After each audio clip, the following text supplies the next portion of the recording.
Nadreen, आप YouTube channel देख रहे हैं। मैं इमरान ख़ान हूँ। सबसे पहले खैबर पख्तूनख्वा में ये ऐलान किया गया है कि पाकिस्तान तहरीक इंसाफ 3 रोज़ का सोग मनाएगी।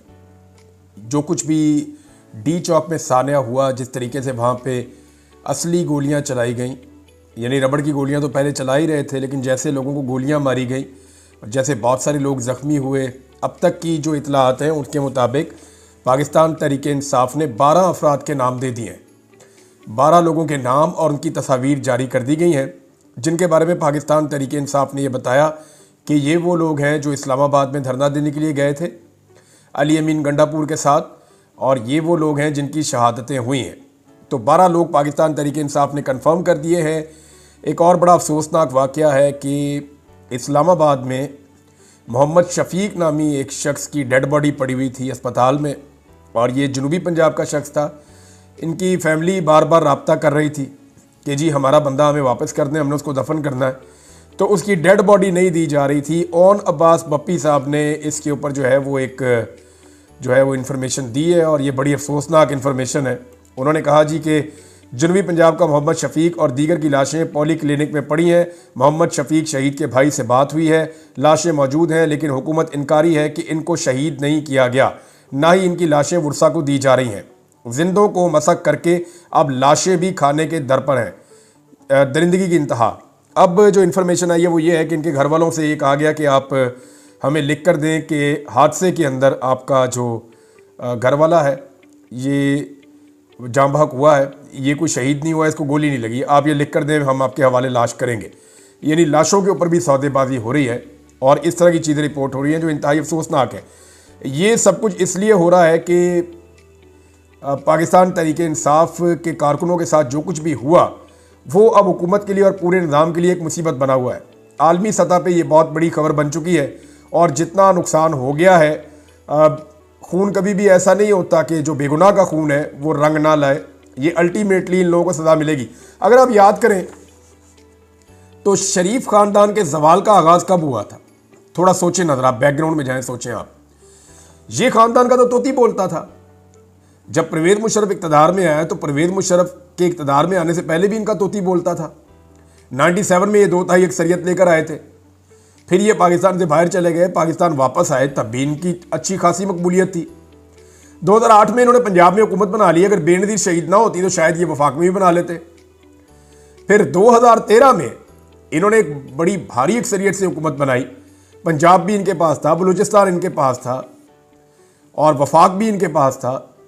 लेकिन फिर अचानक क्या हुआ, जब सानिया मॉडल टाउन में मासूम शहरियों को गोलियां मारी गईं और उसकी जिम्मेदारी इसी खानदान की है, उसके बाद इनके जवाल का आगाज़ हो गया था। अगर आप गौर करें तो 2014 में जो इन्होंने मॉडल टाउन का सानिया किया, उसके बाद से इस खानदान का जवाल शुरू हुआ। उसके बाद इनके स्कैंडल भी निकलना शुरू हो गए। उसके बाद जो इन्होंने दुनिया में दौलत छुपाई हुई थी वो चीज़ें निकलना शुरू हो गई। लोगों के दिल में इनकी इज्जत ख़त्म होना शुरू हो गई। तो जो बेगुनाह का खून होता है ना, वो रायगा नहीं जाता, वो आपको कीमत चुकानी पड़ती है, जो मर्जी आप कर लें। तो ये जो इतने सारे लोग वहाँ पे शहीद हुए हैं, जो लोग रिस्पॉन्सिबल हैं, जिन्होंने गोली चलाने का हुक्म दिया या जिन लोगों ने गोलियाँ चलाई और मासूम शहरियों को मार दिया, ये तो धोखा देकर मारने वाली बात है ना, जिसको पंजाबी में कहते हैं वसा के मारे। कि दिन के टाइम उन्हें कहा गया ठीक है जी आप आ गए, कोई बात नहीं, पुरअमन रहे, आपके ऊपर कोई गोली नहीं चलेगी, और जैसे ही अंधेरा हुआ तो लाइटें बंद करके हर तरफ से गोलियां चलानी शुरू कर दी और वहां पे लाशों के ढेर लग गए। ये बड़ी बदकिस्मती है पाकिस्तान की कि धोखा देकर पाकिस्तानियों का कत्लेआम हुआ है। इसको एक सानिया ही कहा जा सकता है, ये बहुत बड़ा सानिया है। गायबाना नमाज जनाजा आज के दिन में अदा की जाएगी पाकिस्तान तहरीक इंसाफ के इन कारकुनों की। ये 12 कारकुन हैं जिनके नाम सामने आ गए हैं। तहरीक इंसाफ बड़ी तेज़ी से अपना डाटा कंपाइल कर रही है। डाटा में 4 चीज़ें इकट्ठी की जा रही हैं। नंबर 1, कितने लोग शहीद हुए हैं जिनकी डेड बॉडीज अब तक रिकवर हुई हैं। कितने लोग ऐसे हैं जो ज़ख्मी हुए हैं, क्योंकि ज़ख्मियों में बहुत सारे ऐसे ज़ख्मी हैं जिन्हें गोली ज़रूर लगी लेकिन वो इस्लामाबाद के किसी अस्पताल में नहीं गए, इसलिए इस्लामाबाद के अस्पतालों में उनका डाटा मौजूद नहीं है। लेकिन इस्लामाबाद के डॉक्टर्स के मुताबिक 50 से ज़्यादा सर्जरियां उन्होंने की हैं और लोगों के जिस्मों में से गोलियां निकाली हैं। यानी 50 से ज़्यादा ऐसे ज़ख्मी उनके पास आए हैं जिनके अंदर से उन्होंने रियल बुलेट्स निकाली हैं और वो वहाँ पे उनका इलाज हुआ है 26 तारीख की रात को। तो ये डॉक्टर ने ये तो कंफर्म किया। यानी 50 से ज़ायद ऐसे हैं जिन्होंने इस्लामाबाद से इलाज करवाया, और बहुत सारे ऐसे हैं जिन्हें गोली लगी और उन्होंने आर्जी मरहम पट्टी की वहीं पे मौके पे, और वो वहां से अपने इलाकों को निकल गए। अब तहरीक इंसाफ उनका भी डाटा इकट्ठा कर रही है। नंबर 1 शोहदा, नंबर 2 जो जख्मी है, नंबर 3 जो लोग लापता हैं। अब लापता होने वालों के हवाले से 2 किस्म की चीज़ें हो सकती हैं। नंबर 1, या तो वो लोग लापता हैं जो शहीद हो गए और उनकी डेड बॉडी कहीं गायब कर दी गई या गायब हो गई। नंबर 2, वो लापता हो सकता है जिनको उठा के जबरी तौर पे गुमशुदा कर दिया गया, जैसा कि पहले पाकिस्तान में बहुत सारे लोगों को जबरी तौर पे गुमशुदा किया जाता रहा है। शाकिर एवान इस वक्त एक जर्नलिस्ट हैं, वो जबरी तौर पे लापता हैं। उन्हें उनके घर से पुलिस ने और FIA ने जाके नामालूम अफराद के साथ रेड करके उनको उठाया था। अब या तो वो पुलिस के पास होना चाहिए था या उनको होना चाहिए था कि FIA के पास, लेकिन वो दोनों के पास नहीं है। तो वो गए कहाँ? यानी मैं समझता हूँ कहाँ गए, क्योंकि मैं भी वहीं गया था। ये इंसान को गायब कर देती है एजेंसियाँ और ले जाके हुकूमत खानों के अंदर डाल देती हैं, और वहाँ जो है उनको टॉर्चर किया जाता है। अब शाकिर एवान साहब जो हैं उनके बारे में कुछ पता नहीं चल रहा। अजहर सिद्दीक साहब ने उनका केस लगाया हुआ है और आज हाई कोर्ट के अंदर उनकी सुनवाई है, लाहौर हाई कोर्ट में, और जितने भी वहाँ पे कोर्ट रिपोर्टर्स हैं वो सारे इकट्ठे होकर जाएंगे। ना सिर्फ अदालत में जाएंगे बल्कि हमने आपस में ये भी तय किया कि रिपोर्टर्स चीफ जस्टिस के कमरे में भी जाएं, उनकी अदालत में जाके उनसे रिक्वेस्ट करेंगे, जनाब हमारा एक साथी है, जर्नलिस्ट है, आज वो उठाया गया, कल हम में से कोई और उठाया जाएगा, हम सिर्फ कवरेज करने के लिए आते हैं, ये कोई हमारा गुनाह तो नहीं है। अगर उसने कोई गैर कानूनी या गैर आईनी बात की है तो उसका मुकदमा दर्ज किया जाए। ये नहीं हो सकता कि आप बंदा उठाएं और उठा के गायब कर दें। ये मुल्क में कोई कानून है या नहीं है, ये बात जो है वो चीफ जस्टिस के सामने रखी जाएगी। इस्लामाबाद के जो सहाफ़ी हैं उनसे भी मैंने दरख्वास्त की है कि आप चीफ जस्टिस ऑफ पाकिस्तान के सामने ये बात रखें। देखिए, मोतीउल्लाह जान साहब का सामने आ जाना बड़ा खुशाइंद है। मोतीउल्लाह जान ने सामने आने के बाद भी वही बात की है, और वो बात जो है असल बात भी वही है और बड़ी इंपॉर्टेंट बात है। मोतीउल्लाह जान ने कहा, जो उनका पहला बयान है कि PTI के शहीद कारकुनान को इंतज़ामिया छुपा रही थी, इस पर मैं काम कर रहा था, इसीलिए मुझे उठाया गया, लेकिन हम बिल्कुल नहीं डरेंगे, इदारों की साख को तबाह किया जा रहा है। ये मोतीउल्लाह जान साहब का पहला स्टेटमेंट है। अब यही काम शाकिर एवान साहब कर रहे थे, लेकिन वो मंजर आम पे नहीं आए। मोतीउल्लाह जान साहब क्योंकि इस्लामाबाद में है और उनकी बहुत पहचान है, बड़े ज़ोरदार तरीके से सहाफ़ियों ने भी, पाकिस्तान के अंदर पाकिस्तान के बाहर, सबने हमने मिलकर आवाज़ उठाई और रियासत के ऊपर इतना दबाव पड़ा कि उन्हें मंजर आम पे लाना पड़ गया। अब शाकिर एवान क्योंकि लाहौर में है और उनके लिए उस जोरदार तरीके से आवाज़ नहीं उठ रही, तो मेरी सबसे गुजारिश है, फॉर गॉड सेक, ये कल को आग आपके दरवाजे पे आनी है, ये आप सारे भी उठाए जाएंगे बारी बारी, आप सबको भी मार पड़ेगी बारी बारी, आप सबके साथ यही जुल्म होगा बारी बारी। लिहाजा मेहरबानी करें और शाकिर महमूद एवान साहब के बारे में भी उसी जोर से आवाज़ उठाएं जैसे मोतीउल्लाह जान साहब के बारे में उठाई है, और उनको भी इसी बात की सज़ा दी जा रही है कि जो खबरें मोतीउल्लाह जान साहब ढूंढ रहे थे उन खबरों को आगे पहुंचाने में और अपनी तरफ से खबरों पर तहकीकात करने में शाकिर महमूद एवान साहब का बहुत बड़ा किरदार था। अब एक और भी नादरीन खबर चल रही है। एक तो पूरी दुनिया के अंदर नमाज जनाजा अदा की जाएगी इन शोहदा की, और जो अपील की गई पाकिस्तान तहरीक इंसाफ की जानते शहबाज गिल साहब ने अपील की है कि तमाम यूरोप के अंदर, अमेरिका के अंदर जहाँ जहाँ पाकिस्तानी मौजूद हैं वो जुमे की नमाज के बाद गायबाना नमाज जनाजा अदा करें, जो शोहदा है डी चौक के, और उसके बाद उसकी वीडियो बना के वो उसके ऊपर प्रोटेस्ट करें और पूरी दुनिया को बताएं कि जनाब हमारे साथ क्या हुआ। तो एक तो ये काम हो रहा है। दूसरा, खैबर पख्तूनख्वा की असम्बली ने 3 रोज़ा सोग का ऐलान किया है। पंजाब के अंदर भी देखें, अब ये बंदे किसके गैर कानूनी तौर पर गिरफ्तार हैं? पंजाब के। मैंडेट कहाँ पे छीना गया है? पंजाब में। और मुतालबात के हक में कौन निकले? ज़्यादा लोग खैबर पख्तूनख्वा के निकले। तो एक्चुअली जो पंजाब में ज़्यादतियाँ हो रही हैं उनके खिलाफ खैबर पख्तूनख्वा के लोग निकले थे। तो अब पंजाब के लोगों का कम से कम इतना तो उनका हक बनता है कि वो निकलें और निकल के गायबाना नमाज जनाजा अदा करें उन लोगों का जिन्होंने उनके हक के लिए कुर्बानी दी है। तो नमाज जनाजा अदा करने के लिए कहा गया है। एक और चीज़ है, वो ये है कि नैब ने एक टीम बनाई है बुशरा बीबी को गिरफ्तार करने के लिए। अब उन्हें गिरफ्तार करने की बहुत कोशिश की जाएगी, क्योंकि इस बात की सारे सिस्टम को समझ आ गई है कि बुशरा बीबी वो खातून है जो इस सारे क्राउड को लेकर डी चौक तक चली गई थी, और अगर दोबारा भी कोई आएगा तो बुशरा बीबी आएंगी या अलीमा खान आएंगी। तो ये खवातीन जो हैं इनसे अब खौफ है निज़ाम को। उन्हें ये पता है कि अली अमीन गंडापुर या बाकी लोग जो है वो कंप्रोमाइज़ हो जाएंगे। अली अमीन गंडापुर ने मीटिंग हो रही थी ना पॉलिटिकल कमेटी की, उसके अंदर सारे बैठे थे। अली अमीन गंडापुर बात कर रहे थे और शिकवा कर रहे थे, कोई नहीं आया, कोई नहीं पहुंचा, और फिर अचानक उनकी लाइन ड्रॉप हो गई। तो 5-7 मिनट के बाद उनकी लाइन वापस आई और वो मीटिंग के अंदर ज्वाइन किया उन्होंने। तो उन्होंने उस वक्त बताया कि जी बुशरा बीबी भी मेरे पास है और वो भी यहाँ बैठी है। और अली अमीन गंडापुर साहब ने जानबूझ के ये बात वहाँ पे की कि आप बुशरा बीबी से पूछें कि क्या मैं उन्हें ज़बरदस्ती लाया था या उनकी मर्ज़ी के ख़िलाफ़ मैं उनको अपने साथ गाड़ी में बैठा के लाया हूँ। तो इस पर बुशरा बीबी ने समझदारी का मुजाहरा किया और उन्होंने कहा कि वो ये बात इमरान खान के सामने बताएंगी या नहीं बताएंगी। तो अली अमीन गंडापुर साहब ने कोशिश की कि यहीं पे किसी मामले को क्लियर किया जाए और मैं पार्टी के सामने सुरखरू हो जाऊं कि जनाब मैं बुशरा बीबी को नहीं लेकर गया, ये अपनी मर्जी से आई है वहाँ से। तो उन्होंने कहा नहीं, ये बात मैं इमरान खान के सामने कहूँगी। वहाँ बुशरा बीबी ने कोई एक दो जज्बाती जुमले बोले हैं जिनके बारे में ये शर्म दिलाने की उन्होंने कोशिश की पाकिस्तान तहरीके इंसाफ को, जिस पे बहुत सारे लोगों ने माइंड किया और बनता भी था। देखें, बुशरा बीबी को पॉलिटिकल लीडर तो नहीं है ना, पाकिस्तान तहरीके इंसाफ जो है वो कोई ऐसी पॉलिटिकल पार्टी है जिसमें मौरूसियत हो। अब उनका, पाकिस्तान तहरीके इंसाफ के लोगों का ये कहना है कि उनका नहीं बनता था कि वो पार्टी की बात पुरस करें या लोगों को डांटें। पार्टी जवाबदेह बुशरा बीबी को नहीं है, पार्टी जवाबदेह इमरान खान साहब को है। हाँ, ये पार्टी ने एडमिट किया कि जनाब हमसे गलती हुई, हम नहीं पहुंच पाए, हमने बड़ी कोशिश की, लेकिन इतना ज़बरदस्त कर्फ्यू था पंजाब में कि हम वो रुकावटें नहीं तोड़ पाए। इसके बारे में सबने अपनी अपनी वजह भी पेश की है, सबने अपनी अपनी बातें बताई कि जनाब मैं बेड़ियाँ क्रॉस कर रहा था, तो मैं दरिया क्रॉस कर रहा था, तो मैं सड़कों पर चल रहा था, तो मैं रास्ते बदल रहा था। सबने अपनी अपनी कहानी सुनाई। चंद लोगों के अलावा किसी ने भी इतनी एफर्ट नहीं की है। अब नाजरीन, पाकिस्तान तहरीके इंसाफ के हवाले से ना मीडिया को भी इंस्ट्रक्शन है, हुकूमत को भी इंस्ट्रक्शन है और सबको ये कहा गया है कि 26 तारीख को रात को जो भी सानिया हुआ उसके ऊपर बात नहीं होनी चाहिए, उसके ऊपर फोकस नहीं होना चाहिए।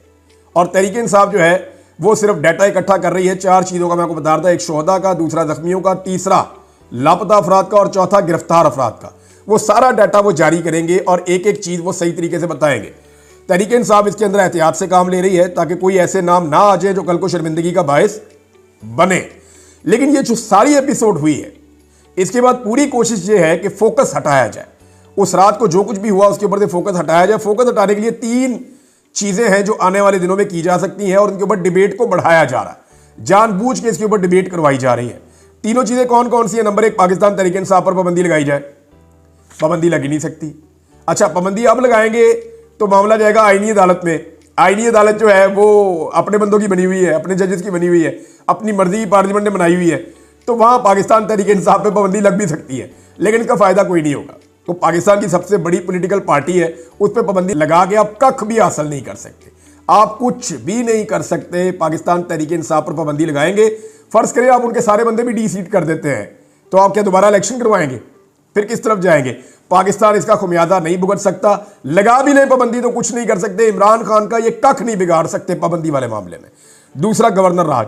तो खैबर पख्तूनख्वा में कौन सी अली अमीन गंडापुर की हुकूमत है? एक डीपीओ और डीसी तो वो ट्रांसफ़र नहीं कर सकते, छोटे छोटे फैसले तो वो अपनी हुकूमत के ले नहीं सकते। हर चीज़ जो है वो एस्टेब्लिशमेंट के कंट्रोल में है पूरी तरह से। पुलिस एस्टेब्लिशमेंट के कंट्रोल में है, इंतज़ामिया एस्टेब्लिशमेंट के कंट्रोल में है, चीफ सेक्रेटरी एस्टेब्लिशमेंट के कंट्रोल में है। तो अली अमीन गंडापुर तो एक डमी वज़ीर आला है जिसको अच्छा खाने के लिए मिलता है और एक बड़ा घर मिला हुआ है और कुछ प्रोटोकॉल मिला हुआ है और कुछ इख्तियारात थोड़े बहुत है अली अमीन के पास। तो वो अगर गवर्नर राज लग भी जाए तो क्या फ़र्क पड़ता है? गवर्नर राज लगाएंगे तो इमरान खान का बहुत बड़ा पॉलिटिकल फ़ायदा करेंगे। अगर कोई कसर रह गई है खैबर पख्तूनख्वा में इनकलाब आने में तो वो भी पूरी हो जाएगी। अच्छा, तीसरी चीज़ ये है कि इमरान खान को मिलिट्री कोर्ट में ले जाने की कोशिश कर सकते हैं या इस डिबेट को बढ़ा सकते हैं। तो इमरान खान को मिलिट्री कोर्ट में, अगर ये सिर्फ बातें कर रहे हैं, डींगे मार रहे हैं, इनमें से कोई चीज़ हो सकता है ट्राई भी कर लें, इनका पता कोई नहीं है। वो जो सीधी गोलियां चला सकते हैं आम शहरियों के ऊपर, वो कुछ भी कर सकते हैं। अब इनसे कोई बईद नहीं है। ये बात आप ज़हन में रखें कि आपके दिमाग में हो ना कि ये वाली चीज़ आईनी और कानूनी तकाज़ों के मुताबिक नहीं हो सकती या ये वाला मामला तो कभी नहीं कर सकते, तो आप इनसे उम्मीद रखें ये कुछ भी कर सकते हैं। ये इतना सहमे हुए हैं, डरे हुए हैं इमरान खान से कि ये कुछ भी कर सकते हैं, किसी भी लेवल तक जा सकते हैं। बहरहाल इमरान खान साहब को मिलिट्री कोर्ट में डालेंगे तो बैन अल-अक़वामी सतह पे प्रेशर बहुत ज़्यादा बढ़ जाएगा और वो प्रेशर फिर इनके नाक में दम कर देगा। वो प्रेशर वैसे भी बढ़ता जा रहा है। बहुत सारे आलमी रहनुमाओं के ट्वीट्स आ रहे हैं, उनके बयानात आ रहे हैं और अभी आने वाले दिनों में ये जो इस्लामाबाद में हुआ इसके ऊपर तहकीकात हो रही है। एम्बेसियाँ भी अपनी अपनी रिपोर्टें लिख रही हैं, आलमी मीडिया भी अपनी अपनी रिपोर्टें लिख रहा है। आप आने वाले 1-1.5 हफ्ते के अंदर इसके अंदर आप बहुत सारी डेवलपमेंट होती हुई देखेंगे। इसको दबाने की पाकिस्तान में जितनी मर्जी कोशिश की जाए, लेकिन ओवरसीज पाकिस्तानी इस मसले को दबने नहीं दे रहे। नून लीग की सबसे ज़्यादा फूक निकली हुई है। वजह क्या है? नून लीग की फूक निकलने की वजह यह है कि नून लीग को इस बात की समझ आ गई है कि अब हमारा अवाम के अंदर जाना कभी बनता ही नहीं। फिलहाल इस वक्त तो अवाम के अंदर बिल्कुल नहीं जा सकते क्योंकि अवाम हमारी दुर्गत बना के रख देगी। इनको अंदाज़ा हो गया है कि लोग पंजाब समेत पूरे मुल्क में इनका भुरकस निकाल देंगे, लोग इतने गुस्से में, और ये लोगों में जाने के काबिल नहीं रहे। इन्होंने पाकिस्तान तहरीक इंसाफ की बढ़ती हुई ताकत देख ली है, और जितनी इन्होंने फस्तायत की है उतनी ही पाकिस्तान तहरीक इंसाफ की ताकत मजीद बढ़ती गई। नाजरीन, फजलुर रहमान साहब ने भी स्टेटमेंट दिया है इस सारे मामले को लेकर। फजलुर रहमान साहब का जो स्टेटमेंट है वो पढ़ के सुनाए तो बड़ा दिलचस्प है। उन्होंने कहा कि एस्टेब्लिशमेंट मफाद परस्त सियासतदान रस्ते से हट जाएं और अपनी नाकामी को तस्लीम करें। 77 साल से जो कुव्वतें पाकिस्तान पर मुसल्लत हैं उनको गिरबान में झांकना चाहिए। पाकिस्तान की एस्टेब्लिशमेंट मफाद परस्त सियासतदानों और ब्यूरोक्रेसी को कहना चाहता हूं कि आपके बस में मुल्क की खुशहाली नहीं है, आप रस्ते से हट जाएं और अपनी नाकामी को तस्लीम करें। इदारों की ताकत को गलत इस्तेमाल किया जा रहा है।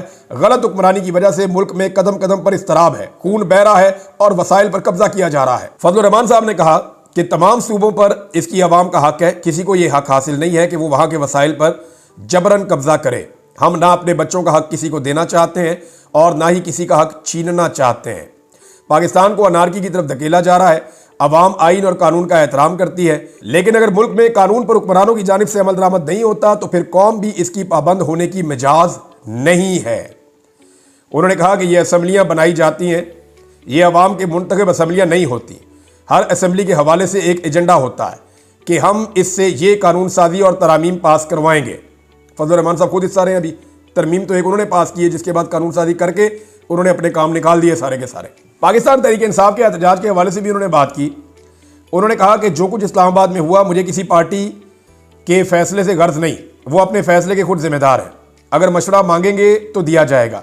एक सूबे से जब काफिले आ रहे थे इस वक्त उनके लिए रास्ते छोड़े गए और कहा गया कि हम गोली नहीं चलाना चाहते। जब वो डी चौक पहुंच गए तो फिर गोली क्यों चलाई? अब फजलुर रहमान भी कह रहे हैं गोली चलाई है, अख्तर मैंगल भी कह रहे हैं गोली चलाई है, महमूद खान अचकजई भी कह रहे हैं गोली चलाई है, अंदरूनी सिंध की जमातें भी कह रही हैं गोली चलाई है, जमात इस्लामी भी कह रही है गोली चलाई है, आलमी मीडिया भी कह रहा है गोली चलाई है। इतने ऐनी शाहिदीन है, इसके ऊपर एक जुडिशल इंक्वायरी होनी चाहिए। इस सारे मामले पे हकायक के मुताबिक जो इस वक्त का तकाजा है वो ये है कि जुडिशल इंक्वायरी होनी चाहिए ताकि दूध का दूध और पानी का पानी हो। और जुडिशल इंक्वायरी के अंदर जो भी वहां पे जुडिशल ऑफिसर्स बैठे वो वहां पे मौजूद एहलकारों के इंटरव्यू लें, जो ऐनी शाहिदीन हैं उनके इंटरव्यू लें, जो डॉक्टर्स हैं उनके इंटरव्यूज लें, जितने वहां पे मौजूद थे सहाफ़ी उनके भी इंटरव्यूज लें, और जो वहां इलाके के रहने वाले लोग हैं, मकीन हैं, उनके भी इंटरव्यू लिए जाएं और जख्मियों के भी इंटरव्यू लिए जाएं ताकि पता चले कि कितनी गोली चली और किसने गोली चलाई और कितने लोग गायब हैं। ये जुडिशल इंक्वायरी बहुत ज़रूरी है, वरना कल को कोई भी एहतजाज करने आएगा और आप गोलियां चलाएं और उसके बाद पता ही ना चलने दें और कंप्रोमाइज़ करके आप लाशें दें, लाशों के ऊपर भी सौदेबाजी करें, तो इस मुल्क के अंदर जंगल का कानून होगा। नाज़रीन, मैंने 2-3 दिन पहले एक बात की थी, मैं उसकी तरह वजाहत करना चाहता हूं कि कोई भी जत्था आए और आके हुकूमत को गिरा दे तो क्यों गिरा दे, कैसे गिरा दे। मैंने ये कहा था कि पाकिस्तान तहरीक इंसाफ के बाद तो बहुत बड़ा मैंडेट है। देखें, जो भी पोलिटिकल पार्टी होती है उसको वोट पड़ते हैं और एक वोट की भी बड़ी अहमियत है और उसका भी एहतराम है। लेकिन जिस पार्टी के पास इतनी मेजॉरिटी नहीं है कि वो हुकूमत बनाए, तो वो हुकूमत गिराने के लिए कैसे आ सकती है? 2 सीटों के साथ, 1 सीट के साथ कोई हुकूमत गिराने नहीं आता। यहां 180 सीटों पे डाका पड़ा है। मैं इस नुक्ता नजर से कह रहा था कि इनका एहतजाज बहुत जस्टिफाइड है। इन्होंने सारे दरवाजे खटखटाए हैं, कोई दरवाजा नहीं खुला, तो फिर ये आए हैं अवाम की अदालत को लेकर कि जनाब हम अपना केस यहां पर लेकर जाएंगे, और यहां पर भी गोलियां चल गई हैं। अब तक के लिए इतना ही। अपना ख्याल रखिएगा, अपने इस चैनल का भी। अल्लाह हाफ़िज़।